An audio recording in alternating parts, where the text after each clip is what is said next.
Bonjour à toutes et à tous et bienvenue sur Unpack. On se retrouve aujourd'hui pour notre format Ravito consacré à la Nike Vaporfly Next% 2.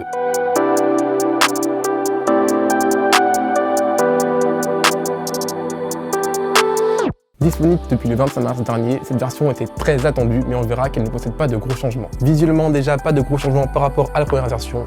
On se rend compte sur l'avant du pied qu'il y a quelques renforts pour venir protéger les orteils. C'était une zone qui avait tendance à s'user sur la première version. Niveau coloris, on a un très beau bleu aqua qui est associé à la rapidité. Il est inspiré du ciel bleu et des plaines de Bonneville aux États-Unis dans l'Utah, où beaucoup de records de vitesse automobile sont tentés. Côté technologie maintenant, pas de changement, on retrouve toujours la mousse en ZoomX, associée à la plaque de carbone qui vient apporter l'un des meilleurs retours d'énergie du marché. Le principal changement de la chaussure repose sur le chausson, puisqu'on n'a plus de Vaporwave, mais bien un mesh encore plus aéré, et donc on a une chaussure encore plus respirante. On le sent notamment dès qu'on passe le pied à l'intérieur de la chaussure, c'est vraiment très fin. Petite nouveauté également qu'on retrouve sur la Alphafly Next%, les lacets qui sont un petit peu crantés, et on peut donc être sûr que cela ne bougera pas pendant l'effort. Juste en dessous les lacets, on retrouve la languette qui possède des petits coussinets et qui viennent atténuer la sensation de compression. Pour ce qui est de la semelle extérieure maintenant, là aussi aucun changement, on retrouve toujours des rainures de gomme à l'avant du pied pour maintenir une bonne accroche même sur des surfaces mouillées. Au final, le principal changement avec la première version reste son prix. En effet, la première version était proposée à 275 € alors que celle-ci est proposée à 250 €.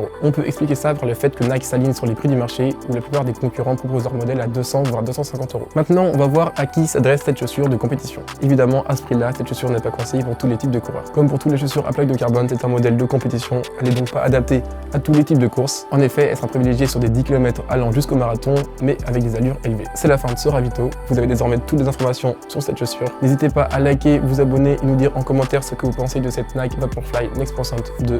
Et sur ce, moi je vous dis à bientôt.